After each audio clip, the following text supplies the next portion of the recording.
Good evening, everybody. This is Super League HQ with the viceless one, 5 feet in the chair. And he is joined tonight as advertised by top of the table and second in the table, ready to go to battle tonight. Let's start with the man at home who is leading the way. Good evening, Mr. Edwards. Ties by top of the table and second. One of you must have YouTube on. I can hear it in the background. Let's start with the man at home who is leading the way. Good evening, Mr. Edwards. Hello, mate. How are you? Yeah, I'm all right. Ian, are you watching it on the YouTube stream as well? I have just cut it because I know I'm playing havoc with your sound, and my computer has just decided to have a meltdown at the wrong moment. I think we're good to go now, mate. Excellent. Yeah, you responded on cue now. How are you, pal? Yeah, good to be here, mate. Yeah, I'm all right for the time being. The nerves will kick in towards the end of the show, but quite relaxed at the minute. Yeah, I'm looking forward to watching you stood in sort of statuesque position behind the chair for the final game of the evening. But you're not alone tonight, as I alluded to. Scott of Bostock is here as well. How are you, pal? Evening, 5 Fit. Evening, Ian, and even everybody who was around in the chat. How are we all doing? Well, I am very well and not tired at all after our exploits over the last 24 or so hours. A little shout out to Smuts, I think is very much deserved for what was an excellent showing for his charity stream. Some excellent guests with some very poignant discussion points and conversation. And then when the likes of we came on, just a load of shit and banter, really, just to help him through. But definitely a worthy cause, and I think he did very well. And I know you were there at the very end, Scott, and Ian, you were popping in throughout the day as well. Yeah, it was. I dropped in and out throughout the day, just in the comments, and caught a few little bits from the guests and stuff. And jumped in maybe around 4:30 this morning. Did a bit of a watch along with a couple of lads with the Tyson Fury fight, and even managed to see Duggan's penis just before we finished. So that was fantastic. Really? Really, yeah. That is a true story, Mr. Edwards. I set the alarm early to finish the stream with Smuts, and even I was awake in time to be graced by Duggan's penis. Yes. Well, I'm very glad that I did most of my viewing in the earlier hours of the show, and yeah, big shout out to Smuts because it was a great sort of blend of honest, inspirational chat and a load of funny nonsense as well from a load of funny guys. So yeah, really good stuff. Before we get into tonight's action, Ian, I'll start with you. Obviously, you're riding high top of the table. And most are already saying you're pretty much certain of your top 6 spot, if nothing else. When you look at how the league is taking shape now, we're just over the halfway mark. Is the top 6 a surprise to you? Is there anyone you can see dropping out? Are you looking at anyone below the dotted line thinking they're going to make their move shortly? If you look at 5 of the top 6, I think you're talking usual suspects and you're talking strong squads. And I think the only one in there, maybe not everyone had Leddersford down as being in there. Dan's done a cracking job with them. I get the impression that he could probably get top 6 with any of the squads that are in the league at the moment, such as his knowledge of the game. I still stand by my prediction at the start of the season where I think Aster will sneak in at 6. So it's just a question of which one of those top 6 currently are going to miss out for me, for Aster to sneak in. And Scott, again, you're doing very well. You must be very pleased with your current position in the table. The points are still quite tight between a few of you. Are you looking still to cement that top 2 spot, or is it just get the top 6 out of the way first? I think first and foremost we have to make sure we get in the top 6. We can't be complacent, but yeah, being over halfway through the season now and sat in second, we only lost 3 games, and to be honest, we've drawn 5. I think at least 2 of those games we've dropped points, so we could probably be maybe 4 points further on, if I'm honest, and that'd put us, probably top. But there is no easy games, so we're pleased where we are. They don't come any more difficult than tonight's fixture. In terms of how the league's shaping up, I sort of echo what Ian's saying. I think the top 6 looks as most predicted, with the exception of possibly Leddersford. I think most people would have penciled in Boston just because of the last couple of seasons. But anybody from 10th, I think, 10th up has a chance, I think, apart from probably Ian and ourselves, if we win tonight. It's all to play for. From sort of 2nd down to 10th, it'll be Northern Burn plus 5 of the next 10. Okay.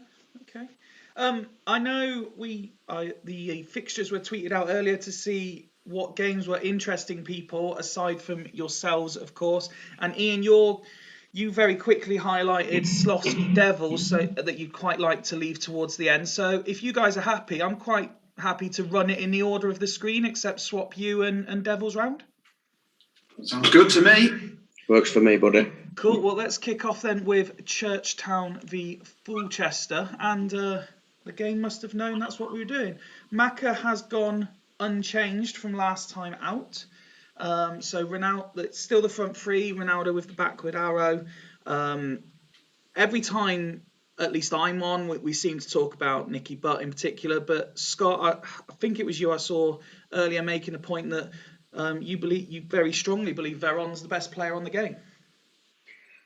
Yeah, for sure. I think if you look at his, the Super League is the pinnacle of Championship manager in terms of quality. I think if you look at what he's done over the last 4-5 seasons, and probably before I got involved, he's done well.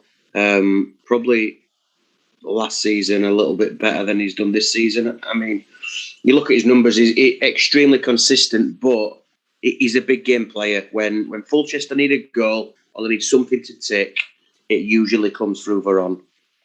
So, playing in central midfield in a midfield 4, he's not delivering the sort of average ratings that you would expect from somebody like Ndai or whatever, or even Nicky Butt. But the influence that he has on this Fulchester side is massive. No, absolutely.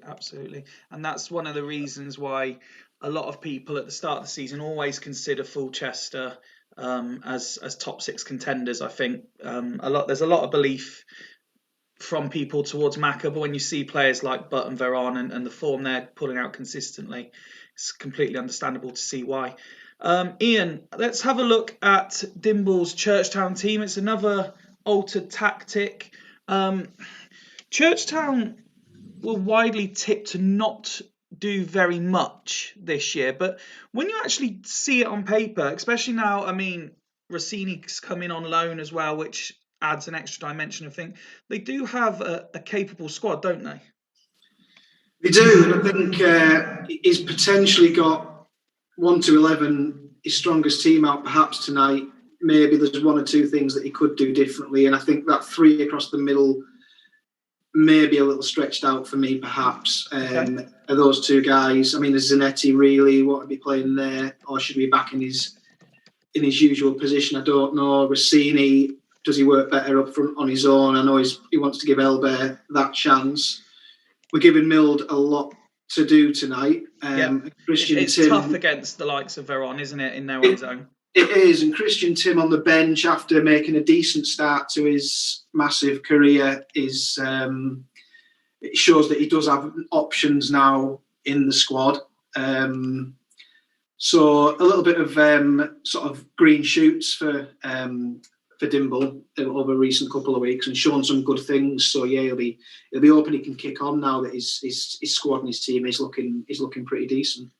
And just while I ask for the first set of predictions for the evening, I asked this last week. What do you guys think of the introduction of the loan window? I haven't used it inwardly. I think it's good. I think it had an advantage to the league. Go on, Ian. Sorry. Sorry, I was going to say, for me, it's an interesting thing that gives talking points. It's probably useful for a few of the lads that have come in maybe a bit late and want more options. For me personally, as I say, I haven't brought anybody in, and I've been happy to let anyone go out who wants to go out. We've been thwarted on a couple of exits because they haven't wanted to go, but I'm always open to letting certain guys go out on loan if people want them or it'll help people out. Oh, I can see Mac is the latest to join in. Good evening, sir. Game's on nice and early for you, and he's commented that it's an attacking lineup from Churchtown. Ian, I'll come to you first. Your prediction, please. I think we're looking at a draw, and I think we might be looking at 1-1. Okay, Scott? I really like this Churchtown setup. I mentioned to Dimble when he posted it a couple of days ago that I like the balance of it. Fulchester are probably the informed team in the league, so they are. I'd probably have to agree with Ian that it'll be a draw. I'd like to see goals, so potentially 2-2. Okay, I can see that Tato was first one in on this game saying 2-3, so could be an interesting start. And Scott, if I remember rightly, it was only a couple of weeks ago you were last on with me, and we had like 2 goals all night to commentate on. So we're hoping for better this time round. Yeah, it was hard work. That was hard work. That night. So no pressure, Ian, but we struggled last time. So we're hoping you're bringing the goals with you tonight. I'll bring the U's and the R's. Rossini straight in there with his first Churchtown goal. That's what we like to see. Gives the home side the lead. Greaves' prediction of 0-0 already out the window. Steve's thrown in a 1-2. The first half has flown by. Will we get a second goal before the whistle? Just going into injury time now. Is Fulchester on the attack? No. So it's 1-0 at half time. Not much to write home about from either side, which was to be expected with how quick it did fly by. But Scott, Churchtown taking the half-time lead should make for an interesting second half. Yeah, it should. It'll be interesting to see if Macca does anything to try and force it. We know that he likes to bring Sutton on as an impact sub, so maybe that's something he might do. But a really good performance from Churchtown, albeit not a great deal of chances created, but to limit Fulchester to just one chance and to completely, wipe Verón's impact out of the game that was mentioned before. Dimble will be absolutely delighted that he's changed it up and had such a positive impact. No, absolutely. And just picking up on that point, Ian, Scott said he liked the setup that Churchtown had gone with, and it has completely nullified, I should say, Verón there. You can see with his 5 rating. He is getting involved as much as everyone else, just not having his usual level of impact. He's just not one that you can write off, though, is he? In fact, he's one of the few in there that actually probably doesn't need a midfield partner. But he can dominate in there on his own, can't he? Yeah, so a really rare 5. Dimble keeping it as is, but as was alluded to, Sutton is coming on for Owen at half time. So Macca is making the changes to try and affect things. Let's see how the second half shapes up. Churchtown starting quickly, try and get this second and possibly winner. Still a lot of Churchtown. This is not a normal Fulchester performance. There's not a lot going on for them at the moment. Let's just slow it down, see if we get a late equaliser. Del Piero has had to go off injured. Timm or Riquelme are you predicting, Ian? For me, I'd take Timm over Riquelme all day. You just don't ever see Riquelme do anything in the Super League, do you? Very, very rarely. There's a lot of those sort of high-profile names, as we've alluded to many times in the past, that are like that, though, aren't there? Yeah, I mean, I think some guys like that are better off as a bargaining chip in a transfer window rather than long-term as part of a team in this league. Well, Dimble agrees with you. It is Timm. Yeah, that because there's always that manager who thinks I'll be the one to make him do something. That's it, isn't it? Yeah, it's like the girlfriend who loves a bad boy in it. They can sort of tame them and get some of the line. Scott, as we hit resume, do you see any more goals in this game? No, I think they'll see it out. It's been quite a quiet game, so 1-0 for me to finish. Just 2 minutes of added on time as well, which we're already heading towards. And it's still Churchtown, the team looking to get the second goal. And the substitute misses, but Zanetti's had to go off now. I imagine probably Davis. You think so, yeah? I'll get that one ready on the assumption. I can always undo it if Dimble says no. Tato pointing out, as you guys have alluded to, very interesting how this has nullified Fulchester, so maybe other managers will be taking it on board. Yeah, he's done the rounds. Davis, hasn't he? Started off at Northern Burn, I think. Dimble confirming Davis just for the injury time period. And are we going to get very, very late drama here? Beckham, but Sutton. No, Sutton way, way wide. It's finished 1-0 to Churchtown. Massive win for Churchtown. And it's all really been based, it would appear, on a solid defensive performance, Ian. Absolutely, yeah. An unsung hero there in Viali, keeping John Terry out of the team, making 3 key tackles, winning all his headers. I think a few eyebrows might have been raised at Viali being in there at the start of this season, but he seems to be showing why he's in there. Mm-hmm. And Elbear being brought in as well, worth a mention with his man of the match performance and overshadowing his strike partner who gets a few more headlines. And Scott, as we said at the time, Rossini obviously on loan from you. Nice for you to actually see him score a goal. Yeah, it's good. Do you know what? I brought him in because he's obviously got Super League pedigree from what he did at Shudley Cannons sort of before I took over more than anything. But I'm not a massive fan, if I'm honest. And it's just not the opportunity for me to give him a run of games has not presented itself. No. And if he can go out and find some form and help out Dimble, who's been struggling for goals, then I guess it works for both parties. And then you get to the end of the season and either get back an informed striker who's much improved, or there's the potential that Dimble wants to make it permanent and we can look at a transfer deal. So, works all around, I think. And just touching on Fulchester, it's obviously, as I said during the commentary, not their usual levels of performance. We've specifically been talking about Verón, Ian, and his levels didn't really increase from the first half. No, I think he needs to sell him straight away. I think that's a conversation that me and Macca probably need to have. And for once, you can't blame Buffon either. He's had a 7. He hasn't thrown a 4 or a 5 in there and let the side down. It's just, you just got to say hats off to Dimble. Absolutely. Congratulations, Dimble. Commiserations to Macca. Let's head to Dudley Hill versus Haggis Hunters. And Steve has kept with the formation, which is unusual for him, but he's still tinkered a little bit with personnel. The entire 3 AMs have changed from last time out. And also Tudor has moved inside to let Zanoni come in. Scott, we'll let you take the home side this time. It's been a tough year for Steve, hasn't it?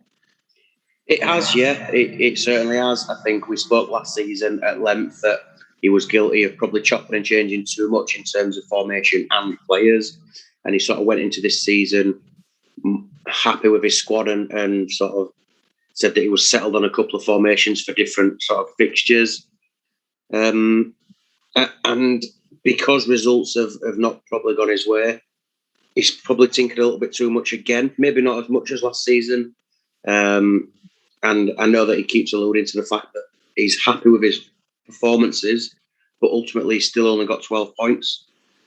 And Ian, Jens has actually spotted something that I've got noted down here to ask as a question, because it's a recurring theme in a couple of teams tonight. When you look at Tommasi, for example, DMRC playing on the left-hand side, is that something you would be unduly concerned about? Not really, no. I mean, he's either-footed.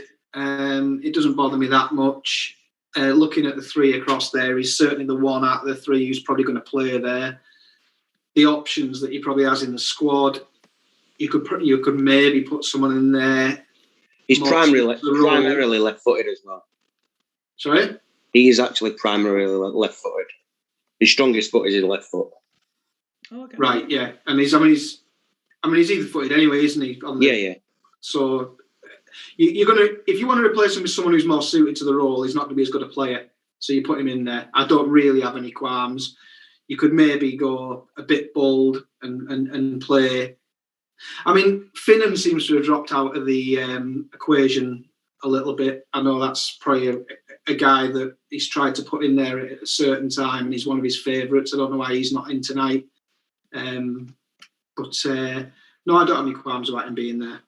And sticking with you then, Ian, your namesake has been fairly consistent in his tactical approach throughout the most part of this season. You know, the only thing that's really changing is the arrows, game by game. But it's a strong squad. There's been a lot of talk about, is Vieira suffering playing slightly more advanced of where most people would play him? But ultimately, it's largely working, isn't it? It is, and you kind of loath to move Helguera out of a position where he's thriving, because he's kind of getting Vieira numbers there, isn't he? So, and you obviously want Vieira in the team, so you just moving him forward seems to make sense. I think it's a decent run of results a little while back coincided with Shevchenko being put back up front as opposed to being AMC. I'm glad to see he's stuck with that.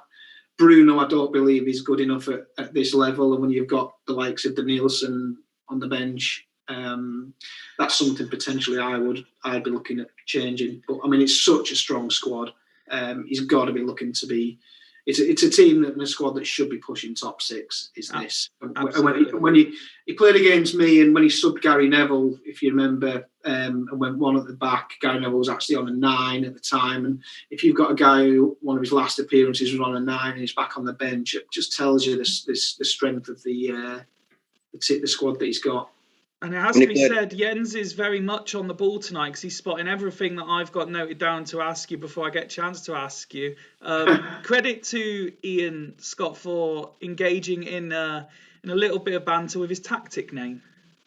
Yeah, I was just going to touch on that with just when Ian was talking about his fixture with Haggis and the Gary Neville situation. I was just going to come on to the fact that when I played Haggis, he actually tried to whip one.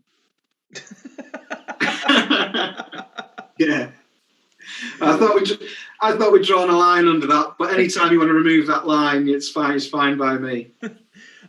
Let's have some predictions come through in the chat as well as from you guys. Scott, I'll ask you first this time. I think Dudley will be in the game but not have enough to win the game. I am going to, for the first time tonight, disagree with Ian. I do think Bruno is capable at this level. And I think he'll have a good game. I'm going to go 2-1 Haggis. And Ian? The scoreline I was going to go for as well. Sorry, Steve. And Mega Horse is first in this time with a 0-0. Let's kick off and see if you are both correct. And Bruno straight in, 3 minutes, makes it 1-0. The commentator's curse, as always. We thought we'd got rid of it for a period, but now, once again... Luca Toni, however, on just 8 minutes, has levelled things up, and it's already 2-1. We're getting the goals in this game. Shevchenko restores Haggis's lead. Well, I get the feeling this isn't staying 2-1.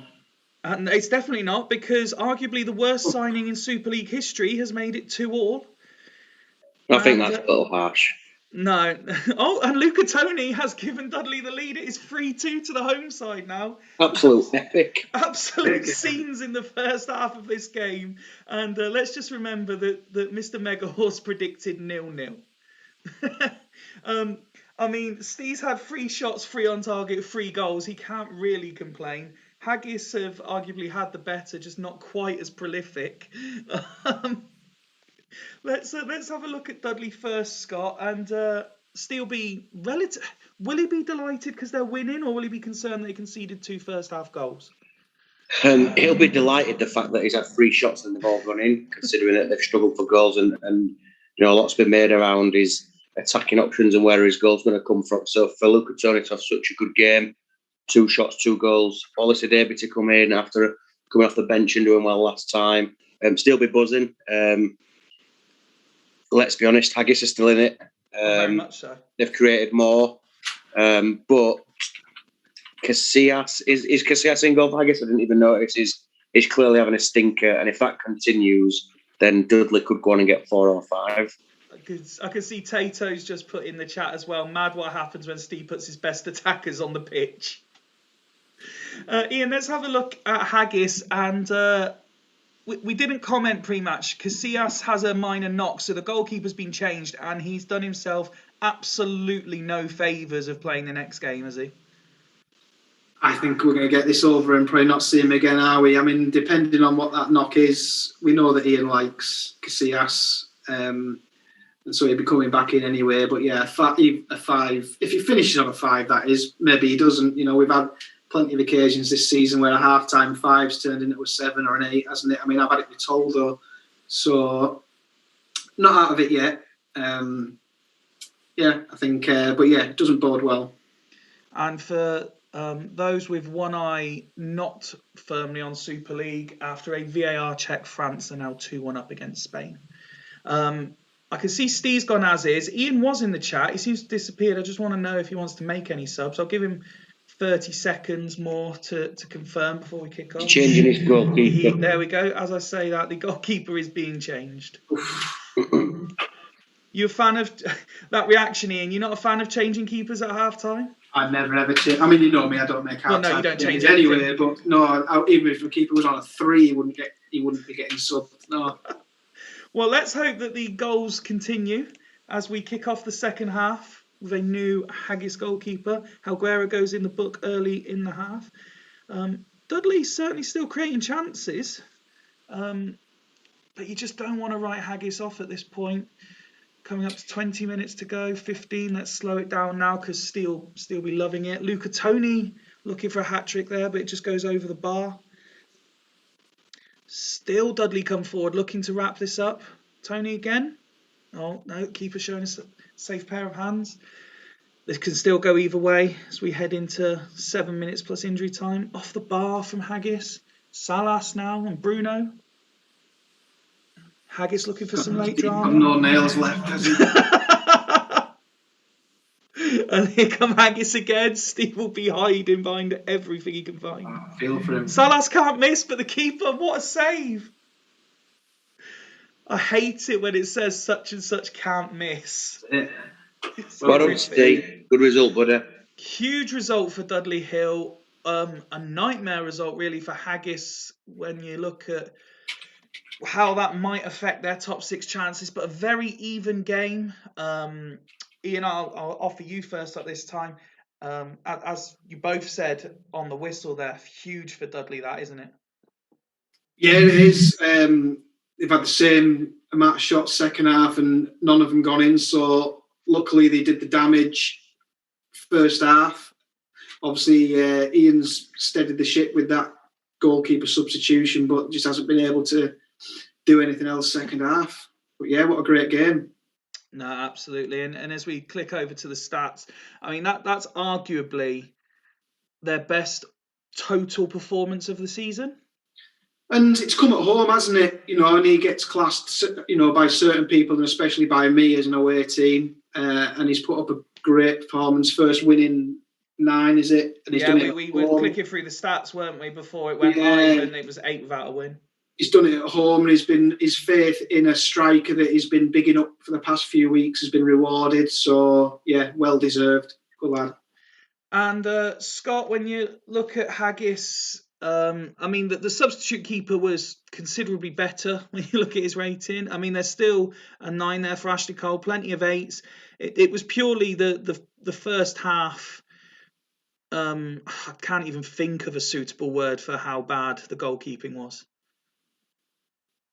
You're still muted, Scott. We all know what this game's capable of with goalkeepers, and when he has a first half 5 and you concede 3 shots and they all go in, you pretty much know your game's done. You know, unlucky for Ian that, you know, they scored 2 and they were in the game, but a change of goalkeeper was not enough to go on and get back into the game. Credit to Steve, he fully deserves it. yeah, his performances have been decent of late, and now he'll be delighted to get over the line. So now that will have teams like Gazelles and Aster absolutely licking their lips. Very nice professional segue into the next game, Scott. Well done. Ian, your turn to have the home side. Duggan has mixed things up a little bit again. He's got his preferred centre defensive midfield partnership together again. And this time he's playing 2 behind 1 in attack. Yeah, inclusion of Pinardi. I don't know how much Pinardi's featured actually. Is this for him? Is his first start of the season? First start, yeah. After did he spend big on him? Yeah. He's so far been sold for over 30 million and has made 7 appearances in the Super League. He's like, he's the Lentini of the Super League, isn't he? Crikey. But I mean, in certain places there, it gets a little bit all-star, doesn't it? Your wing backs are absolutely fantastic. He's obviously got he hangs his hat on his main man at DMC, and he's brought one in who is equally doing as well. Still, I know a big talking point in this team, they are missing that big name striker, which we all know goes a long, long way towards getting your success in this league. And people will still sort of talk about the Clivert deal and whether the likes of Forlán, the Guillaume are able to fill a player of that caliber's boots. Yeah. And yeah, Van der Vaart in there on his own in the middle is an interesting one. I don't know how well he's developing at this stage of proceedings, but another big, he's looking decent, although he's, I guess, 4 games, 6.7 isn't fantastic, but those 4 games probably come when Gazelles weren't in quite as good form as they've been more recently. Yeah, so I mean, if he can get that area of the pitch right, then he could do some damage. Absolutely, Scott. Let's have a look at Aster, and a slight change as they pull one man back from their what has become the traditional Aster formation. And Foe unavailable sees Lennon return to the squad as well. Yeah, Lennon is not a bad deputy. He's done okay in the Super League before. He's solid. I don't think he'll let anybody down. I think, defensive midfield is one of those positions that's relatively easy to cover.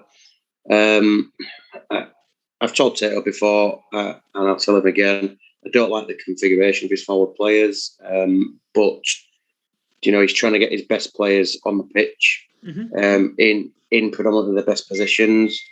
I think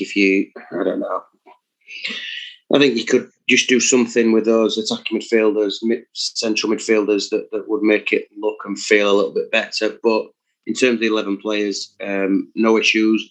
Tato's done a really good job. Like I mentioned last time I was on, with the squad he had, the business he's done, and to be in the mix with 10 games to go, is credit to the job he's done. So really looking forward to it. Should be a good game. Both managers have predicted that the other team will win 3-1, as is their way, trying to both do their best Fifey impressions. Scott, I will ask you first for this one. Your score prediction, please. I think we're going to see a close home win, 2-1 or 3-2. Okay, and Ian? I think we're going to see a close away win, 1-0. Okay, let's see who is correct. And let's hope we get at least a first half like we got in the last game as well. Not quite as early goals, but Gazelles certainly looking for a goal in this first half. Aster slowly starting to play their way into it, creating a couple of chances of their own. And it's Raul on 23 minutes who opens the scoring for the home side. That's huge for Gazelles because they're just not quite getting the consistency that Duggan will be looking for. But Zizi Roberts... I keep Zizi down, can you? No, he's very much challenging Sigdalco for that top goal scorers trophy this year. And Sorin, we didn't comment on that, made it 2-1 just before half-time. Another close game, another efficient performance by the attacks. They're scoring a decent percentage. Ian, when you look at Gazelles, They'll be disappointed to have lost the lead in the way they have in the first half. And again, you're looking at a goalkeeping performance not in keeping with his usual standards. Absolutely. Yeah, another 5 letting them down badly, yeah. And Pinardi, the £32 million man, yet to contribute very much. Anything. That game isn't even in double figures for passes. So yeah, it looks like looking at that, they maybe need to get a couple more people on the ball a bit more and gain control of the game a bit more, being at home. But you look at the ratings, and they're obviously playing pretty well. So there's definitely hope for the second half. And again, Scott, when you look at Aster, it's the complete, obviously, opposite for the Gazelles team talk, if you like. They've come from behind to take the lead, and now Tate will be looking. Is this squad got enough to hold that lead? We'll see. I think if Gazelle's goalkeeper ups his game, then it could be a tight second half. I don't think there'll be a massive amount of action. But Tato's philosophy has always been that he wants to create a lot of chances. He wants to try and score a lot of goals. And when you do that, when you create chances, there's always the chance that the opposition goalkeeper is going to have a stinker and you're going to have a first half like that. So it's been a relatively even game. But Aster have edged in front. I think the only thing that Tato might be looking at is that Rayad's not playing well at all, in a completely unnatural position. But looking at his bench now, I don't think he's got anybody who's more suited to that position. Well, Tato's going as is, whereas Duggan's made the 2 changes. Just as I hit restart, Scott, what have you made of the impact of Zizi Roberts since he come in? Oh, exceptional. You're going. I think that'll be his 10th goal of the season, 9th or 10th goal of the season. Mm-hmm. Surprised that there weren't more players in for him, more clubs in for him outside the league. I did have a look, but I had other targets as well. But yeah, I think it's one of those players that looks very good, and it was always going to be who's going to take the gamble to see if he can have the impact. Well, while you've been talking there, Gazelles have levelled it up. All the talk about strikers, and it's their Brazilian front man that levelled it up. And Rayad, who you said hadn't been performing very well, is now injured. So Tato, who wasn't making any changes, is now being forced into it. When you look at the bench, does he? Well, this is what I was going to say. When you look at the bench, who's the obvious option for you at this stage? Well, he's obviously gone with Rayad, who's not really built for that position anyway. So I mean, he could probably put either of Catania or Vicente on there. And I think I would move Macera back and put Vicente further forward.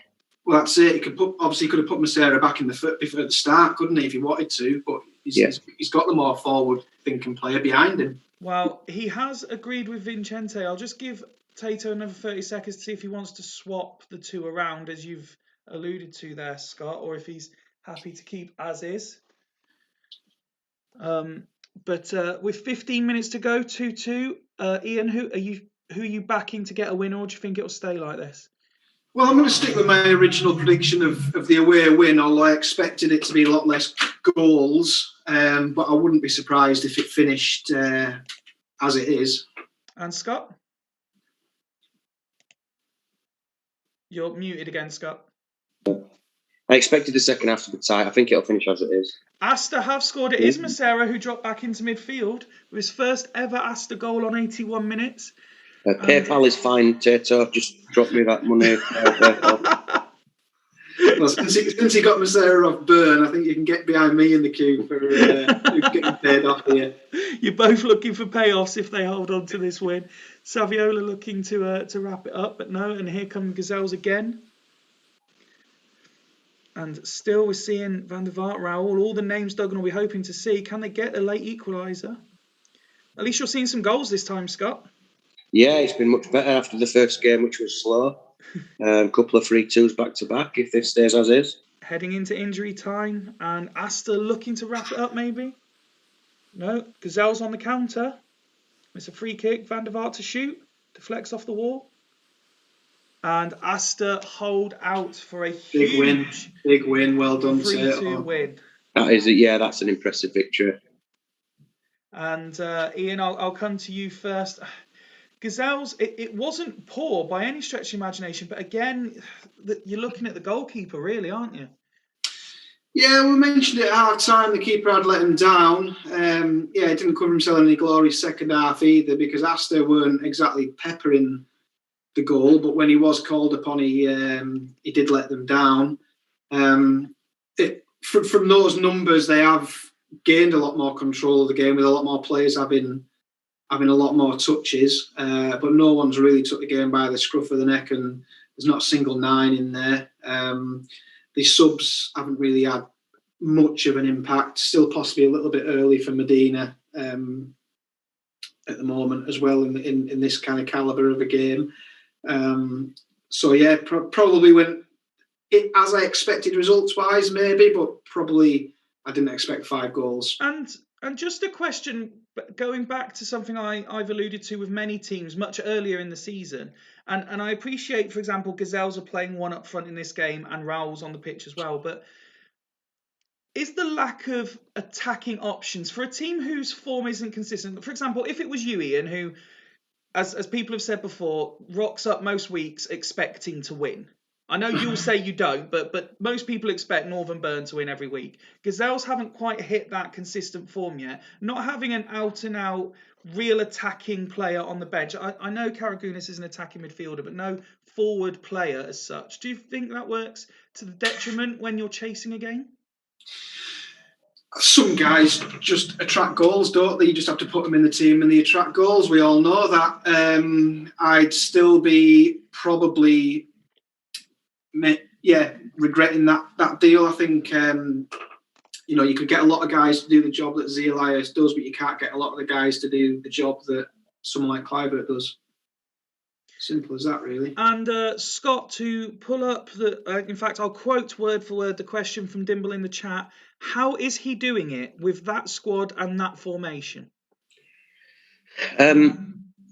Well, I think going back to what you were saying about the lack of attacking players and stuff like that, I think most managers, most teams predominantly are setting their sides up with a solid base, a solid core, and then doing something different with their midfield and attacking players. So most teams have got a solid defensive partnership, a solid bank of 3 or 4, and then a different combination of midfield and attackers. And ultimately, that's what Tato's also got. And that's what he did in the transfer window. He wanted to get some solid wing backs, a couple of good DMCs. He's got some decent centre halves.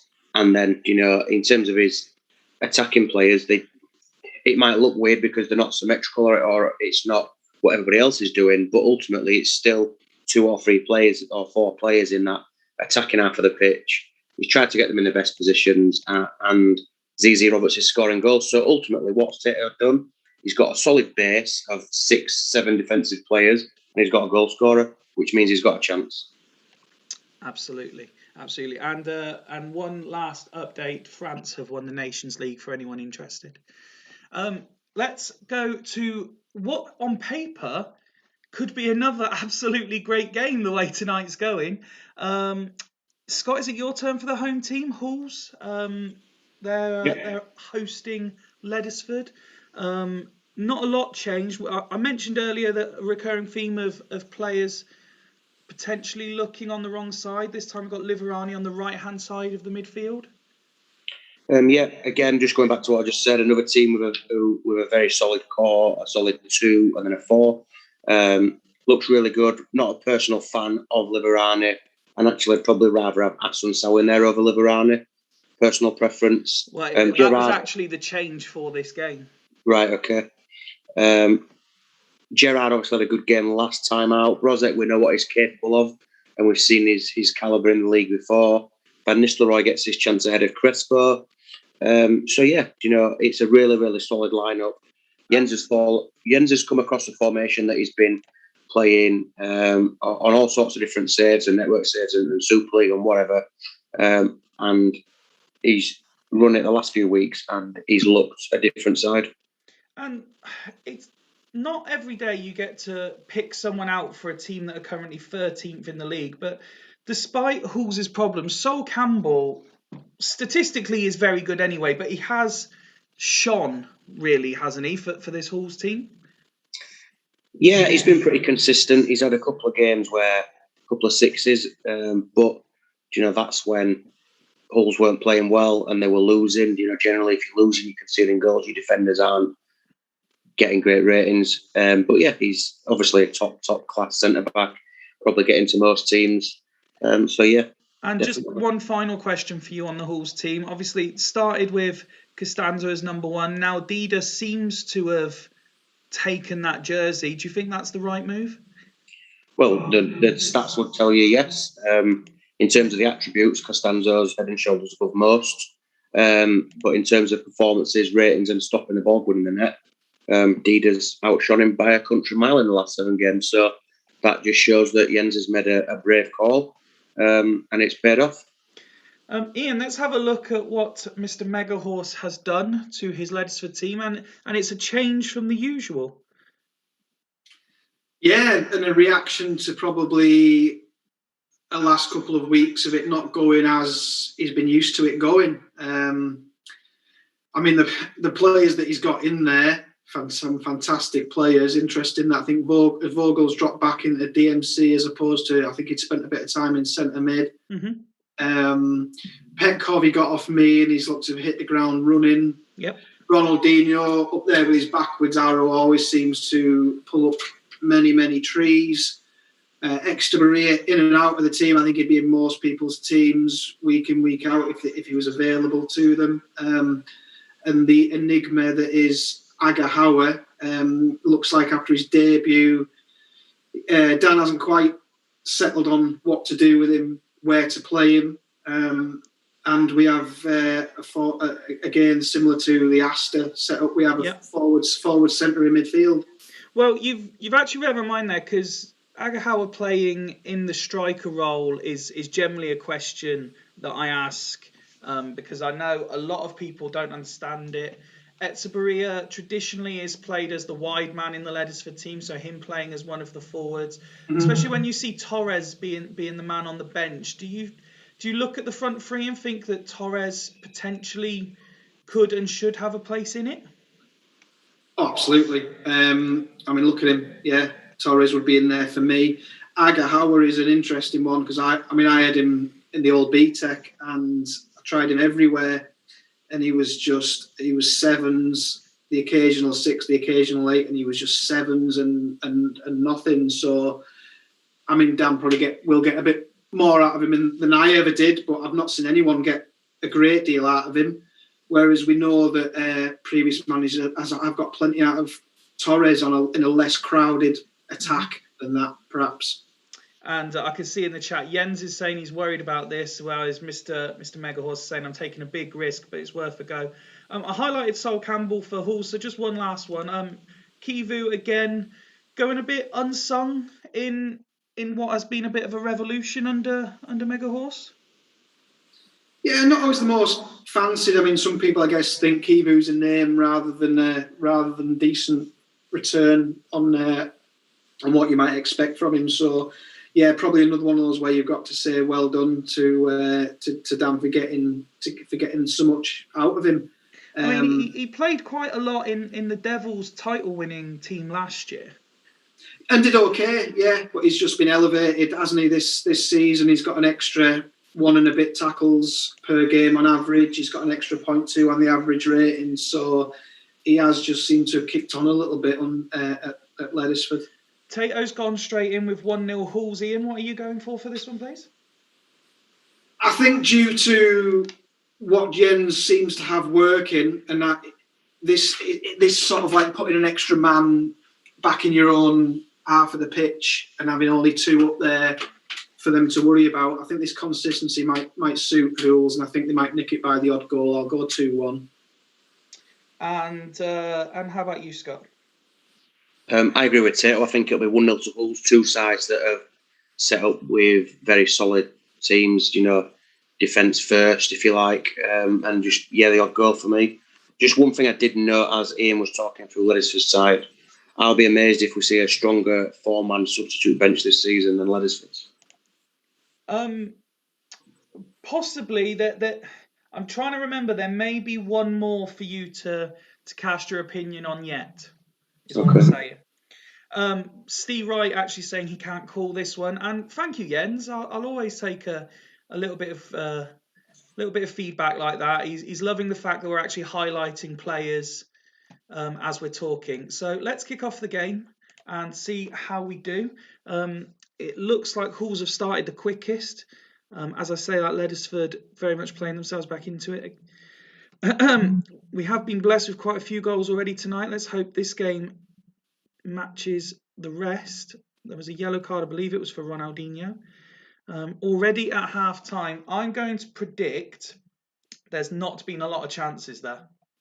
Well, I don't know whether it's just because I'm watching it on Zoom, but you seem to click kick off and then it went almost straight to half time.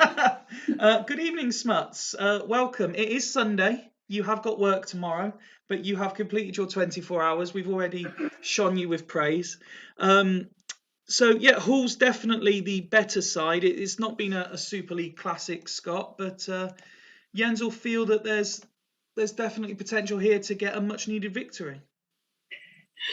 Yeah, absolutely. I think, when you limit your opposition to 0 chances and you're stopping them creating everything, then, you're going to be pleased. Do they have enough going forward to get a goal? Well, with Brožek behind Van Nistelrooy, you'd like to think so. You've got the players up there to score the goals, but have they got enough creativity behind them and enough players at the top of the pitch to keep the ball at that end of the pitch to be able to create the chances? Jens or is reacting by taking Ruud off and bringing Crespo on? We'll see. Look, they're both top level elite goal scorers on the game, and both done okay in the league previously, done well. I just think if he's going to play one, I've no problem with him switching it up, but he needs to just bear with them a little bit to try and leave them to get that scrappy tap-in that might kickstart them to go on a run of 3 or 4 goals in 3 or 4 games.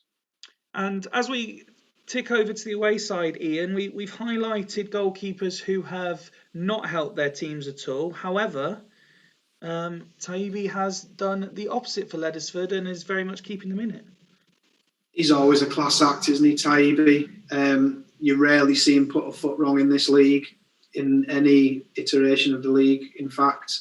Goes a little bit under the radar, probably not a big name, and he has that sort of real life sort of howler of a reputation, doesn't he? But I've never seen him let anyone down. Agahauer for Torres is the sub, Ian? Yeah, I mean, Torres should be in there, obviously. It's similar to what Jens has done. You're hooking one of your strikers at half-time, but I mean, he's got 3 strikers to choose from there, hasn't he? So, he's as much as he has hooked one, he's still kept 2 on for the next 45 minutes. So, be interesting to see how that pans out. Well, let's see if we can get some goals in the second half now that the subs have been made. And it's Leddersford who are coming forward, although we're now seeing Crespo's name as well. It's flown to 72 minutes. We can always hope for some late drama, even though nothing that's happened before is suggesting we're going to get it in this game. 2 sides just cancelling each other out. Here comes Rivaldo and Crespo. Chivu's being called over, and he's been booked for a hard tackle on Crespo. Rivaldo hits the free kick. They get a corner. And another shot from Gerard, but no goal for Hools there. I mean, personally, I'm pleased to see Brožek getting another run out in the Super League. It's always nice to see his name in there, but playing on his own in centre midfield isn't necessarily his best position. No, but sometimes those punts can have a decent effect, can't they? It's probably not something you do all season long, but to try something out, you never know. And I just spotted the name Wayne Dade, and that explains why we're seeing quite a few yellow cards being dished out. Maybe the late drama will be a red for one of the teams. And Brožek, on 84 minutes from 20 yards, has possibly won it for Hools. Do Leddersford have enough in them to equalise? Jens will go mad if Leddersford equalise from here. He'll go absolutely mad. This seems to be a real renaissance, doesn't it, for Jens? This is a good prolonged period of improvement. This. Mm-hmm. And they're coming forward looking for a second. Can they get it in injury time? No, but it doesn't matter. Hools run out 1-0 winners. Much the better side. It still wasn't a Super League classic, but Scott, Jens will be delighted. Hools, very good performance and a deserved victory. Absolutely, and it just looks like Jens has just got it right from start to finish tonight. Obviously, Campbell, who was mentioned, has had a man of the match epic performance and just shut down everything Leddersford have tried to do. Van Nistelrooy's had a stinker. He's dragged him off. Crespo's come on and got the assist. Brozek was mentioned as someone who could change the game and has changed the game. Liverani looks like the right call. He's had a really good performance. Dida, again, has shone.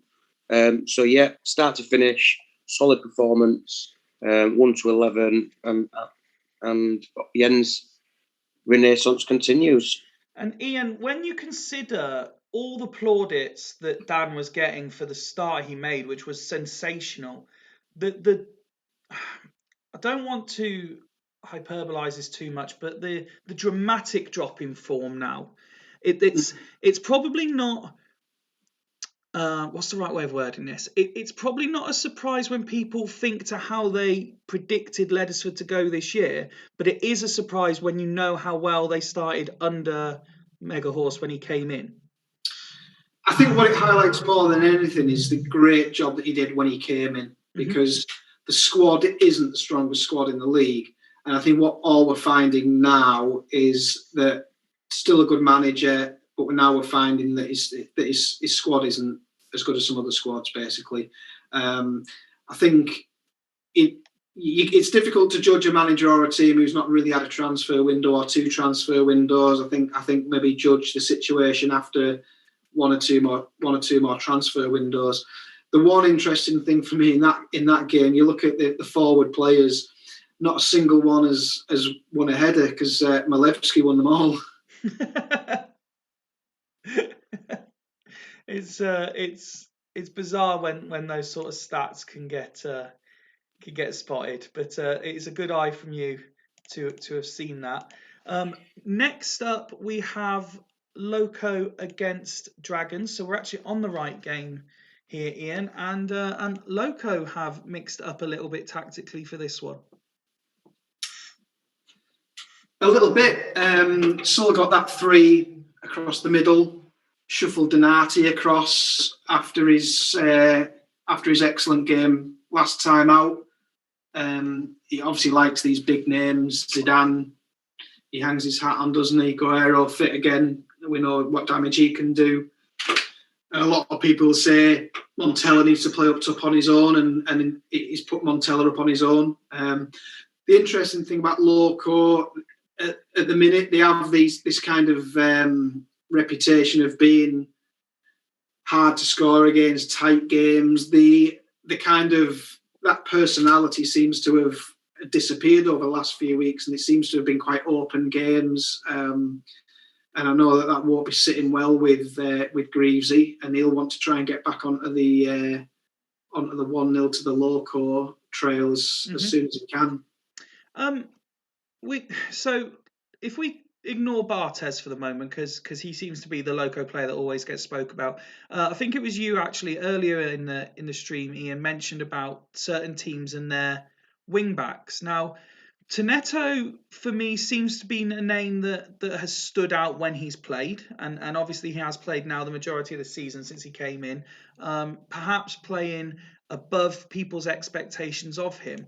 Yet Zambrotta, who isn't underperforming by any stretch, he's got 2 goals and an assist, but for someone of his stats, he never seems to really get the recognition for his performances. Do you think people expect too much from him?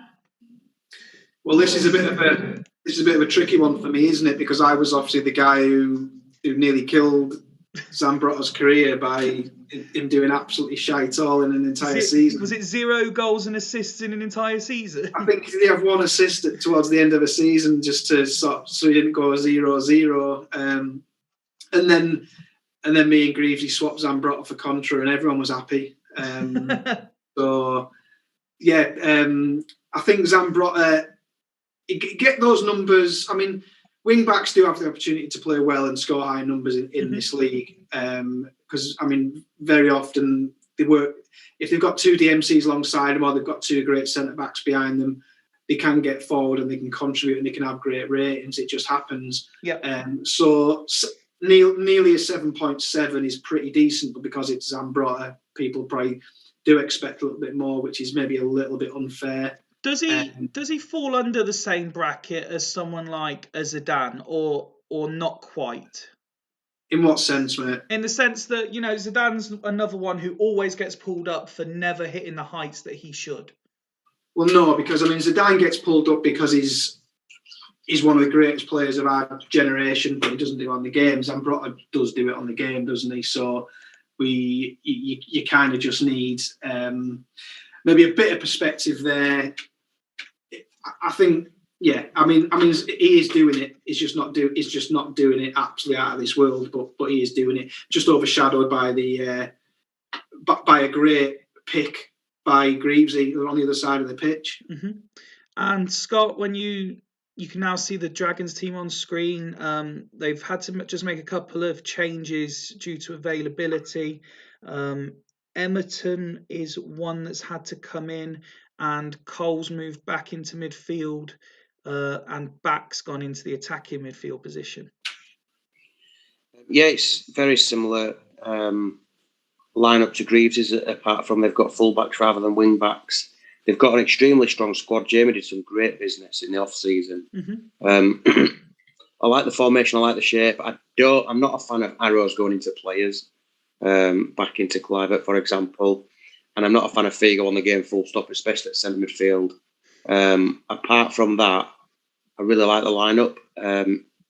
Obviously did well last week. For me, swap Cole with Figo, bring somebody else into that right centre midfield position. And it's a really strong lineup, yeah. I mean, you say that when you look at the available options, obviously Selakovic would be the obvious one, but he's injured himself. Anyone, put Carini in. Put Carini in. Let's get some predictions. I can't remember who I asked first last time, but I think it's been whoever's last to have comms. So, Scott, what is your prediction for this one, please? I'm going to go 2-1 Dragons. 2-1 Dragons. Ian? I'm going to go 3-1 Loco. 3-1 Loco. Just having a quick look in the chat. Ryan's been able to join us. Hope you're very well, pal. Smuts, people commenting on 4 at the back. Well, I say people. Smuts commenting on 4 at the back. And Mega Horse in first for this one with 2-0 Loco. Let's kick off and see what happens. Excuse me. And plenty of pink and white for Loco in the early minutes, and it's already 1-0. It's Kaluzny with his first goal for the home side, and not an ideal start for the Dragons, who are just looking to try and build a bit of form themselves. And a red card for Figo. So Scott, you've got your wish. Figo isn't on the pitch very long at all.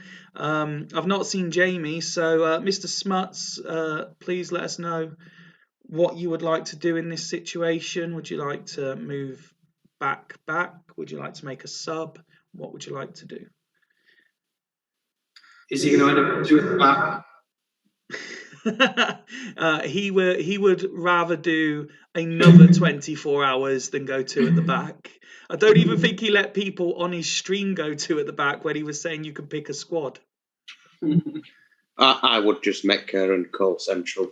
That would be that's what you would do. Just he's losing like that with keeping the arrow on as well. Yeah, I would. That's what I would do. Yeah, I agree. Well, both of my expert panelists are in agreement, but it's what does the assistant want to do? He wants Cole across to the left and back to the right. Cole. Oh, okay. So he wants it kind of like that. Yeah. Did Kerr have an arrow beforehand? No, I don't think he so. didn't. I don't think he did, but let me just double check it. No, he didn't. So he wants it like that. Excellent. Let's carry on then. That red card and being a goal down is not going to help the Dragons at all. And still, Loco looked to be absolutely dominating. And it is Guerrero who makes it 2-0. This and another red card, and this time for Davids. Wow. Oh dear. Oh dear. Just move Kerr back, do you reckon, this time? I think it's another leave as is, isn't it? I would move him back, I reckon. I think if you play without a DMC, you're liable to get absolutely taken apart. Well, they're 2-0 down. They're 2 men down. This could be a massacre, really. Dragons could be advertising for a new assistant manager by tomorrow morning.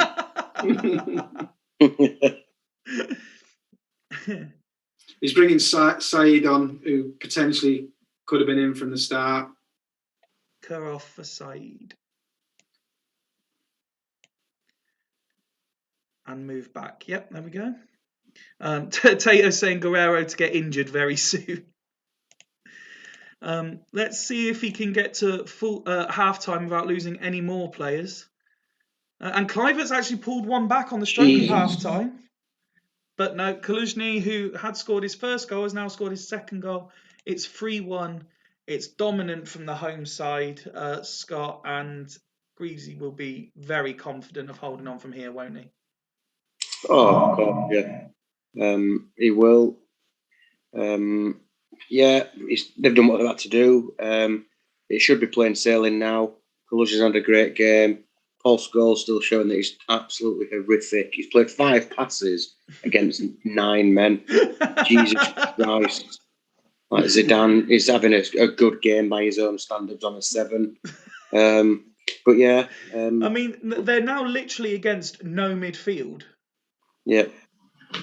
And Ian, from a Dragons perspective, I can see that assistant Smuts is saying the comeback is still on, but really, is it just a case of don't get hammered at this point? If he gets a point out of this, then it is one of the best performances I've ever seen in my time over 45 minutes in the Super League. Damage limitation to a certain extent. They could probably get another goal. Can they get 2 goals? I'm not sure. And can they not concede? Very, very unlikely. So it's probably, you'd say it's probably over, wouldn't you? Going back to what's going on in the chat at the moment, I have to say probably Jens has a point there. I mean, if you've got a guy as brittle as Guerrero and you're this far up, there is an argument for maybe protecting him or protecting Zidane on that yellow. But yeah, going as is very interesting from a point of view of wanting to finish the game off. Well, no word from Smuts of any changes, so I will carry on. Ryan, again, praising the work that was done on the 24-hour stream, very deservedly so. And yeah, if anyone did, you can still go back and rewatch various bits. It's well worth. I mean, I'm not suggesting you sit and watch 24 hours of it, but if you can fast forward through the bits where I'm talking shit and get to the actual proper guests, as Zambrotta, who we spoke about, makes it 4-1. It's definitely worth a listen to. It's very emotional, very eye-opening. I'm not going to slow this down and cause any undue emotional distress, but Kluivert's pulled another one back. It's 4-2. At least we're seeing goals, lads. Let's it's amazing what those special strikers can do, isn't it? I mean, out of nothing, when you've got, sometimes certain guys just put the ball in the net. A dominant display. There's not really much when they were playing so long with 9 men that you can pick up on. The first thing I'm looking for here, Scott, is to see if Zidane and Scholes did anything against their 0 opposition, and meh at best. That's what they're doing, it meh at best. I mean, we're bringing back meh. I know Hodgie was a big fan of me calling out meh. But that's poor, really, from them. Smuts saying they were robbed. But Greaves, he'll tell you he doesn't give a fuck about player ratings. He cares about results. He's got the result. Not really much to say about that. You every now and again you get a slice of luck and you play against 9 men. I think Smuts comes out with some credit there, though. Not to get annihilated. That could have easily been 5-0, 5-1. So to limit that to 4-2. I think they've done all right, to be honest. Do you concur with that assessment, Ian? I do. I think, in all honesty, if you're going to stick with 4 at the back over the course of a season, on a matter of principle, you are going to come unstuck in certain games, because there is a reason why most other managers come to the two at the back scenario eventually. Smut's saying Emerton's going back in the bin. Next up, we're actually on our penultimate game. I didn't realise we'd done quite so many. So Sloths v Devils then. And here are the Sloths, Scott. Everyone's favourite Zé Roberto in the position he should be in, making the runs he should be doing. And I imagine all the players with the instruction to pass left. Yeah, you would think so. Two-man band, Zé Roberto to Vieri. If that clicks, Sloths win. If it doesn't, then they probably don't. Big fan of D'Alessandro, the impact he's had in that central midfield role. Rest of the team, meh. They've made 2 changes to the 11. Sand has come in for, I believe it's Batistuta, and Pisotto, I think, is the other one coming on the right wing back side. Sloths are an interesting one. People predict them to finish high because they've got Zé Roberto and Vieri. But like you say, the rest of the squad, to an extent, perhaps meh by comparison to their other top 6 rivals. So is Rob not necessarily getting the recognition for a job well done? I think, look, he doesn't care what people think of his squad. And Desai's been brilliant, I guess. His centre-backs have done okay. You look at players like Simone, central midfield, Pisotto at right wing-back. Pizarro's not done great either. 6.4 average for a right wing back, and he let Salihamidzic go in the summer. So didn't replace him. Went balls deep in the auction and got Danny Mills. Where's Danny Mills at? Well, Danny Mills, after one day's training, had lost confidence in the manager's ability, so he's been in the reserves all season. Oh dear. Well, maybe him and Rob need to have a quiet word in a quiet room together, square the differences, and see if he can churn out better than a 6.4. Although he's not unhappy anymore. He's just unknown. So maybe, this is a fit. We've done the reserve one already, haven't we? That would have been last time round. So no, he won't be coming up anytime soon. But look, there's some quality in there. Poulsen came in, did he not score a hat trick from right wing back, and he's dropped. Ricardinho was brilliant at Boston a couple of seasons ago when they won the league. That Poulsen hat trick was one of my Sunday shows, and I still remember that was one of the nights Rox was in the chat, and he just went mad. Yeah, that was mental.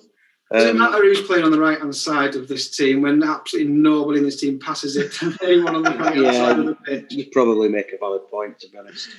Let's have a look what Hodgie has done. Obviously, you came up against them last time out, midweek, Ian. From memory, it's just the one change with Ferguson moving over because Emerson is unavailable and Kuehl coming into the midfield. We've seen ZZ Roberts score tonight. We're obviously, without giving too much away, we're pretty confident that we'll see Sigalko play tonight. So, and Penza's, he's got 8 in 10. He's still up there. 8 in 10. You'd take 8 in 10, wouldn't you, all day long? It's absolutely fantastic performance. The only thing you'd prefer is that he's played more games than 10. He was injured at the start of the season, wasn't he? Exactly. That's 3 or 4. That's what I mean. And I guess, when you have that Mpenza, then you worry: is he going to keep getting those niggles and those knocks? Is that the Mpenza that you've got this time out? You just don't know.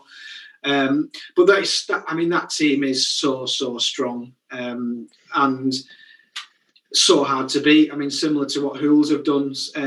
Apart from a couple of arrows, I mean, those guys. That 6th core in the middle with your 2 fantastic wing backs is just fearsome, and it's topped off by 2 mega great players. Yeah, I mean, on that subject, obviously I've championed that this is the best Kieran Dyer the Super League has seen, because it's the only time Kieran Dyer has ever been given a chance in the Super League, really. But Gio is incredibly underrated, I think. Yeah, I mean, I take issue with that slightly. I mean, Kieran Dyer was fantastic for me at BTEC, but given where I had to play, and he played centre mid quite a lot, and he was still superb there, but he just wasn't. He wasn't as incredible at that right wing back position that he is this time out. But yeah, slightly unsung Van Bronckhorst over the other side. Not to mention Soroczynski, who's one of Hodges' favourites, sat in the middle as well. It's just, class everywhere you look. And I mean, for a neutral, Dyer versus Zé Roberto tonight could be a titanic tussle in the Super League, couldn't it? Yes, it could. All eyes on that one. I mean, Zé Roberto, he generally doesn't let you down. I think he's had a couple of quiet games recently. Dyer the same. So yeah, we talk those two up, and I bet the action will come elsewhere because they might cancel each other out. But yeah, it'd be really interesting. Yeah, Jens isn't happy with my use of Gio instead of calling him Van Bronckhorst. Scott's just disappeared briefly off screen. So Ian, can I have your prediction, please? Oof. Oof. It's a toughie. What a prediction that is, just oof. Well, you're looking at Devils who beat me last time out, but they only just nicked it off me. And I think Spartak can score at any minute, at any time. So if ever there was a Desmond, I think this is it. Scott? I don't think it'll be that high scoring. With Zé Roberto and Vieri on one team, Dyer and Mpenza on the other, you don't think? But you've got Zé Roberto against Dyer. You know, they could easily cancel each other out. If that happens, then Mpenza maybe doesn't score. Vieri doesn't score. It's going to be 0-0. So you've gone 0-0, and Mr. Megahorse has gone 14-12. I love in the chat. Rob's gone. Dyer has Zé Roberto pajamas, and then he's gone 1-0 Devils. I've just seen that as well. Yeah, so Dyer's going to get that one, is he? Well, this is our penultimate game of the evening. We've been very fortunate to see a lot of goals. Let's hope that these two can produce some more for us. And we've got the nice red on black against black on red as well, just to mess with your eyes at the same time. Seeing Zé Roberto's name, Ferguson's name, Kuhl's name, so all the big hitters getting involved, and Vieri has got himself 2 yellow cards and been sent off. That's huge, isn't it? Well, I've said it before and I'll say it again. I think he's like, you imagine Rob when he sends his team out, it's all screams and cheers and slaps in the face and studs on the floor and everyone's screaming, and then they all go out so fired up. One of them comes back in the change room before 45 minutes is up. Jens, I think, has actually seen it. He's been sent off for kicking the ball away. Which, that's just petulance, and he deserves to be sent off for being a child. It's the Australian League, you might as well just knock somebody out. Well, I think Scott's made this point before. If you're going to get sent off, make it worth your while. Exactly. I think when I was on with Greavesy the other week, someone got sent off. He said, been sent off for like handbags. You know, if you're going to do it, full on punch someone, because you only get in a 1-game ban. Exactly. I don't imagine there'll be any changes, but if Rob could just confirm he doesn't want to do anything. He's going to have to calm down first, isn't he, before he decides what he's going to do, looking at those comments. Zé Roberto, so the plan is give the ball to Zé Roberto to cross it to Vieri, so now he's crossing it to nobody because they just bypass Bizarro and Sand. He's saying keep as is, as expected. So let's carry on. We're only 24 minutes in. And see what happens. I mean, it's not like the two front men still up there for Sloths don't have Super League pedigree themselves, to be fair. Absolutely. Well, we all know what Pizarro did at Timor Shamrocks, don't we? He was absolute goal magnet. And it is Kieran Dyer on the stroke of half time. He's got away from Zé Roberto. Quick look here at what he was sent off for. Yes, Vieri kicked the ball away and got a second yellow. Let's have a quick look at the match stats. I mean, 0 from Sloths is... I can't remember seeing Sloths having a 0 before. I mean, it's not massive numbers from Devils, but it's enough. Let's have a look at the home side, Scott. Sloths did have a little spell earlier in the season where they were nicking games by a goal and not creating a lot of chances. They were just clinical. when you're looking at these figures, the thing that stands out, I mean, obviously we spoke at length about the Zé Roberto versus Dyer. We know Dyer scored, so it'll be interesting to see his ratings. Zé Roberto is still there on a 9 rating at half time. Yeah, because everything ticks through Zé Roberto. So, he gets the ball, he creates all the chances, or puts the ballers in the right areas. He's probably very good defensively as well. He's won all his tackles tonight. He's won all his headers. But without Vieira, they haven't got that focal point up front. So Rob saying, keep as is, get this garbage over with. Let's have a look at the Devils. The interesting inclusion recently has been Andre Oya coming back into the midfield. And he's the only one above a 7 in terms of ratings. It's not exactly been an amazing first half performance by the Devils, but as I said, as half time ticked in, it's been enough. Yeah, and it's what we kind of mentioned at the start, isn't it? I mean, if you pack those numbers in full of great players in your own half of the pitch, and you have got the quality you can get forward and do something for you, then it's so solid, it's so hard to beat, and it's so hard to create anything against, which, as I say, I found to my cost last week. Yeah, fair play to Hodgie for figuring that one out, really. Both managers leaving it as is. So let's see if the second half is any more entertaining. Devils certainly starting stronger, it seems. Another yellow card for a Sloths player. I believe it was Desai that time. But Pissarro proving that Vieri isn't the only man that can score in this team. It's made it 1-1. Let's slow it down. Devils continue to attack, but being surrounded by defenders. And will we get late drama here? It's a yellow card for Nesta this time. Free kick in an attacking position. Sloths arguably looking the better side at the end of the game here, looking for the winner. 3 minutes to be added on, which we're into now.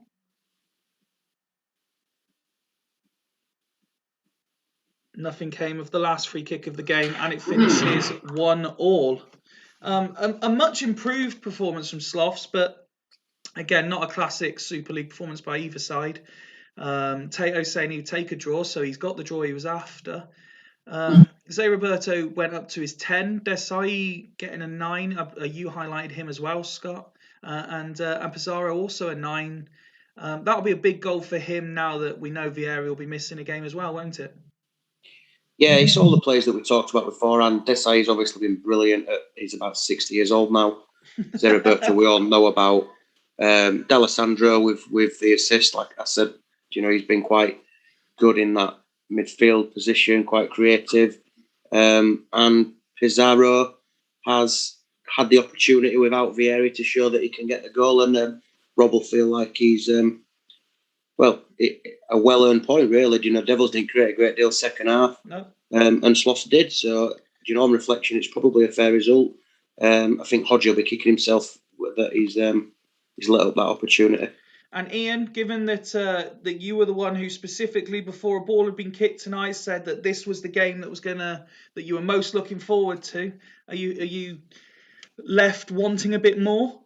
Yeah, perhaps. I think, and especially after the 11 versus 10 very early on in the game, I think I expected a little bit more from it. I think, Hodgie would have probably took that draw at the start, but once he realised he's playing against 10 men for 3/4 of the game, we'll be wanting a lot more from that. If you're playing 3 up top and you are going to get one sent off, you probably want it to be one of your strikers, and you can probably adapt and maybe see the game out. So It hasn't worked out too badly for Rob. But I wouldn't call it a damp squib. It was still a decent game. It was tactical, wasn't it?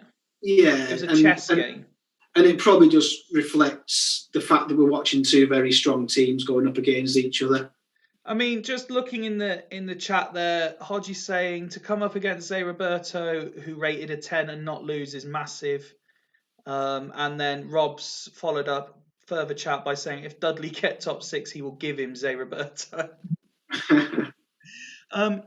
Well, gentlemen, before the game, Hodgie will have probably seen an away point as a good point, but to be 1-0 up against 10 men, he'll probably be a little disappointed he's not got it over the line. Well, gentlemen, we come to our last game of the evening. It is yourselves, and we start with the away side. Scott, obviously... Just one thing, Fifey, I did send a message just to put Jax on the bench instead of Ortega. Yeah, I remember. I was meant to do that earlier. Let's have a look at the team you've come up with. You obviously brought Viduka in on loan. He's playing in a free with Anelka and Tristan. We've seen a couple of, and spoken about a couple of people playing in centre midfield on their own, and you've obviously got the luxury of Lee Bowyer to do that. Give us your thinking for this team and tactic for this game. Well, my back seven has been pretty much set for most of the season. Yeah, Silvestri's had to come in recently, hasn't he? Yeah, Silvestri's come in because Lassisi's one match suspension. But, Decourt's been in predominantly, out a little bit when we've got a little bit more attacking, and Gonzalez has come in and moved a little bit further forward. Mm-hmm. But he's done okay, a couple of poor performances, but apart from that, been pretty solid. I've been tinkering around a little bit with my forward players throughout the season, really. The three's done okay last couple of games, so we roll with it. It seems to be getting the best of Anelka. So, yeah, And that's what we're going with. And before we click over to yours, Ian, now you're seeing this team. What's your main concern? Is it the front three? Is it Bowyer? Is it getting past the wall that Scott's managed to put together?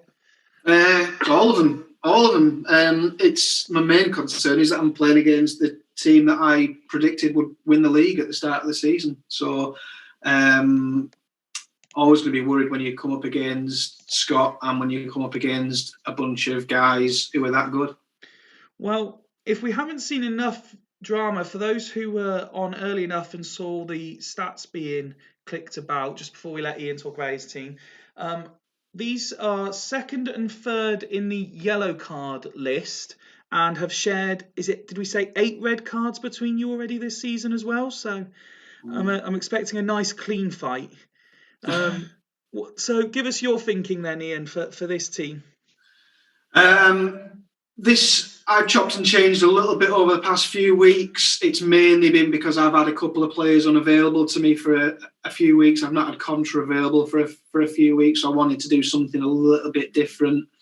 Now, this is the first time in a little while I've had my genuine first starting 11 available to me. And they go in the setup that's given me the most joy this season. So, if we don't do something with this team tonight, it's a little bit of a concern because this is probably as good as it gets for us. And Jens picking up on the discipline point, saying Ndai, Keane, Jeremy's Bowyer sounds like a late night horror movie. I will tick over to kick off. I know you won't want to predict, Ian. You need to go and get yourself positioned somewhere to stand for the next 3 or 4 minutes.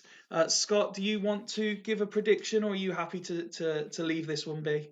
I said before we came on air that I think it'll be 1-0 either way. It'll be Sazalco or Bowyer, I reckon. Steve joining the conversation saying happy Halloween round, and Jens has also just remembered that Decor is also in the mix as well. So people are now starting to expect cards. If we could have a few predictions in the chat. Ian is in position. I can see him stood there. Scott looks like he's quite comfortable, so we will kick this one off. Meg also said 0-0 just to make sure it isn't. And it looks like Burn have started the quickest as the home side. And there's a yellow for Robin, nice and early. And another yellow. The cards are certainly coming out. Will we get a few goals though, is the question. Jens is predicting a match forfeit. And there is the red card we were predicting, and it was Lee Bowyer. Your instant reaction to that, Scott? Okay, I didn't need that. Oh, fuck's sake. While Scott's decided what to do, just because I know no one else can see this, Ian is now pacing up and down. Okay, let's take Tristan off. Drop Tristan to centre midfield with the arrow, and let's get Jax on. Just like that. Yeah, that'll do. That'll Fucking hell. So 1-0 Maxim then, eh? 1-0 Maxim, indeed. Let's see what else happens in the first half. Can Burn take advantage of having the extra man? Will they finish the game with 11? Scott, I believe you only lose games when you don't have 11 men on the pitch this season. Is that right? Lost once with 11 players. Lost once. Scott's clearly unaffected by this. Is Dan's response. We've got to half time. Ian, we'll come to you first as the home side, and because you don't often make changes. You've been the better side statistically. It's not been a classic, but are you concerned that you've not taken the lead? Well, I don't know how long were we without Boy for there. 15 minutes was it, something like that. I think we've got on the 45 to go, so not too much. I'm going to do something I very, very rarely do, and I'm going to a half-time sub. I'm going to take Robin off for Robbie Keane, please. Oh, Robin off for Robbie Keane. However, the walking red card that is Roy Keane is staying on the pitch with his yellow. Yeah. Yeah. Okay, lovely. And Scott, no attacks at all, sadly for you in that first half, and down to 10 men against top of the league. What are you thinking at this stage?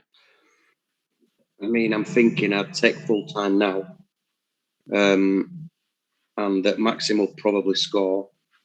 But aside from that, I'm thinking we're normally better second half. It's going to be difficult to create anything.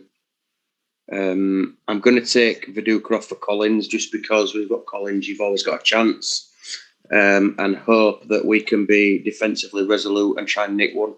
So Viduka off for Collins at half time. Gents, I wish you both the very best for this second half, and let's see what happens. And, well, absolutely nothing happened for 25 minutes, really. And absolutely nothing is happening now either. This is the worst game of the night. But will we get late drama? As the away side come forward, but that's an offside decision. And now Burn on the counter. Totti, Henri, fine save by Andre. Totti drifts in the corner. Plenty of free kicks, but not much else happening for either side. Bostock now coming forward. Anelka, but Cannavaro getting in the way. And we move into injury time. And will Burn win it in injury time? It's Roy Keane, certain to score. Andre with a save. Totti takes another corner. Burn still piling on the pressure. Henri with a fierce shot. It's finished 0-0. Scott was wincing. He was covering one eye. Ian has returned to his seat. Ian, we'll come to you first as the home side. Disappointing? First of all, yeah, I'd like to just apologise to everyone for having to sit through that. It wasn't great. I'm a little bit annoyed that I made that half-time substitution. In all honesty, I probably should have just left as is, but I probably didn't make a massive amount of difference. Very, very strong team we're up against, and yeah, well played to Scott for keeping us at bay. Not that they had much to keep at bay, to be honest. And Scott, I know you haven't created anything, but you have been, down to 10 men since the 26th minute.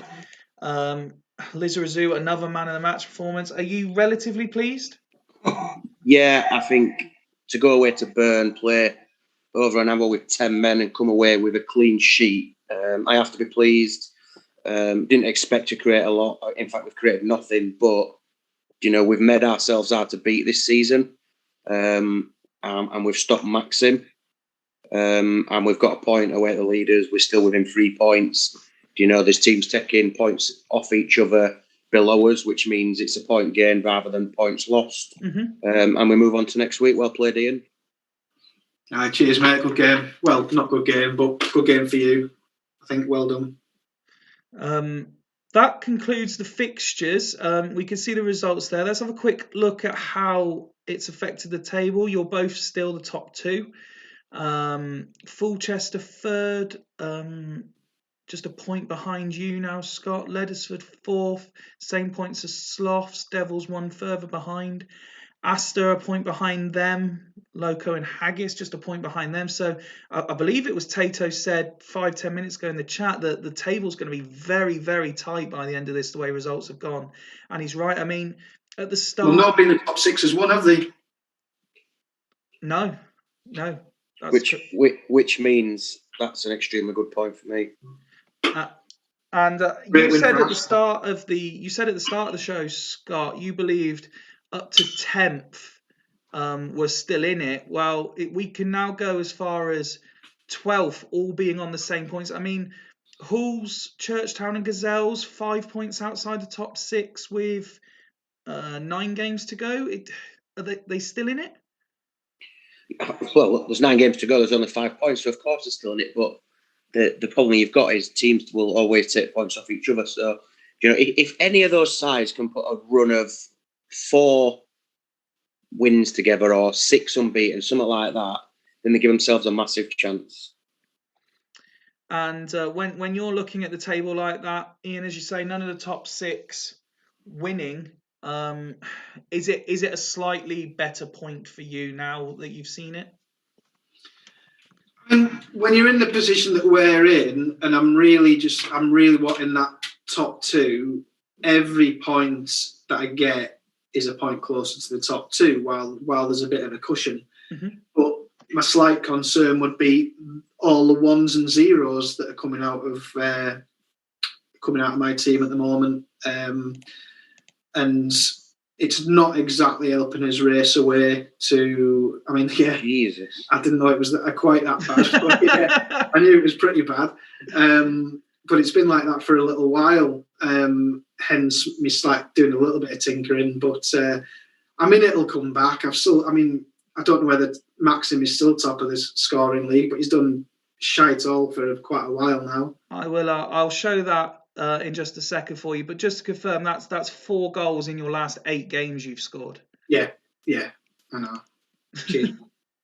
Well, I'll go to the player stats in just a second, but let's have a quick look back. Scott, you first. Which team would you give performance of the night to, looking at those results?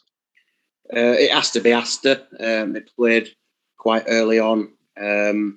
Results have gone massively in their favour tonight, in that the sides that they're chasing have all dropped points. To win away at Gazelles is not easy. And like I said earlier on, when you've got a solid core and you've got a goal scorer, you give yourself a chance. So, as you've mentioned Aster there, Tato's just asked for the same sort of look at his goals. I mean, there's a free there for a start, which Burn would love to see free, like they did earlier in the season. But yeah, they're certainly scoring goals at the minute, Aster. Ian, performance of the night for you? Is it Aster, or is there a shout there for Dudley as well? There's definitely a shout there for Dudley. I did mention at the start as of the Loco game as well that kind of Fortress Loco and these tight 0-0, 1-0 type things haven't happened, and there's another huge 6-goal game there. So that was another one that was a bit of an entertainer. So yeah, a few good games tonight. So we've got a bit of time because we've been wrapping these shows up earlier and earlier each week, me and Ryan. So let's have just a quick flick through some of the main screens. Hools currently top of the form guide. Home form, Sloths. Where are you guys? So you're neck and neck there in terms of home form, pretty much. Away form, Bostock's slightly better. But Devils currently leading the way in that. 1 in a row. Hools currently 3 games, 1 in a row. And that's the sort of run that you'd be looking at for a side to come and get into the playoffs. If Hools do it from where they were at the halfway stage, that'll be an incredible turnaround. So the interesting thing from that is that you're looking at from now, even they still need to put 4 games maybe. So then you're looking at almost like 7 on the bounce, which would be something special. Bostock and Hools both 4 games without losing, without winning. Gazelles and Leddersford. Goals, Fulchester, top goal scorers currently. I'm intrigued to see what Dan does, because obviously he came in and had a fantastic start with the tactic that he sort of set up, made his team really hard to beat, and it worked really well. Then they had a couple of poor performances, dropped some points, and then he's mixed it up. And I don't think they had a shot tonight, did they? Or didn't create anything. No, they were very, very that's when the Super League becomes really difficult. You know, what you were going to has sort of maybe been figured out or is just not clicking. Mm-hmm. Then you've mixed it up and something else you've tried is not working. Now Dan will be thinking, do I persevere with it? I've not created anything. I have to mix it up again. You know, I've got some strong players on the bench, so we're really intrigued to see what Dan comes up with next. Just looking at the average ratings of players, we pretty much highlighted everyone in the top 10 except Mike Duff, who's up to second, Ian. Yeah, we all know, obviously, what he's capable of. I mean, he spent that little bit of time languishing in the Aster reserves, didn't he, before he was kind of set free. And, it speaks volumes to think that Haggis have got Duliaj in the reserves there. And a Gat as well. Yeah. And we know like what Ian thinks of those guys, and you don't have to worry because you just stick Duff in there at right back and just forget about him. And Scott, I know we've still got a bit of a way to go, so this could change. But just looking at this screen currently, the top goal scorers, normally there's either one person runs away with it, or like there was last year, and Penza and Sigalko are the two. It's which of the two. Have we got a genuine race this year? We shouldn't have, but as you've just seen, Burns' goals have dried up. They've scored what, four in 8. Yeah. You know, if Burn had clicked like they did the first maybe 8 games, Sigalko could have 15, 16 by now. But because that has happened, then we've obviously got a race. When Vieri's got Zeraberto supplying him with crosses week in, week out, he's going to be in the mix. So if you look at this, just the top 5 for now, let's say. So as you say, Burn goals are drying up. Vieri's now suspended for the next game. Zizi's scored tonight. Kluivert scored 2 tonight, and I believe he scored midweek as well. And Mpenza, we know, is hot and cold. I think the thing with Mpenza is that Devils are doing well. Yep. They've made themselves hard to beat. They had a little bit of an iffy start, first 4 or 5 games, but Hodges made them hard to beat. But in contrast to last season, they don't create as many chances as they did, which means Mpenza won't score as many goals. I don't think. He'll score important goals. He might score goals that earn them points and win them games, but I don't think he's going to go and blast 2s and 3s. Am I being blind? Oh, no, there he is. I was going to say, where's Zeraberto? I couldn't see him. But again, you're looking at Aymar. That this was the big signing people said for Hodgie, and he's top of the assist charts as well. Yeah, Aymar to Mpenza is what Zeraberto is to the area, apart from, the Devils' side. The rest of the Devils' side is much more solid and much more hard to beat.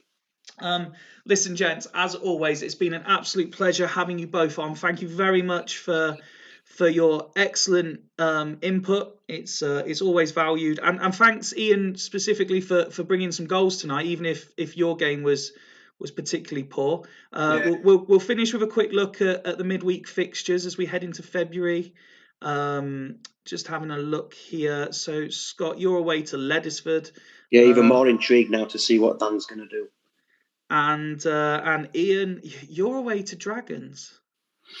Yeah, it's sort of like, the one thing that they're not going to do this season, the way they line up. But as for the rest of it, you don't know what you're going to get from them. So they've got a couple of issues to deal with next time out, and we very quickly need to find some goals. So yeah, another interesting one.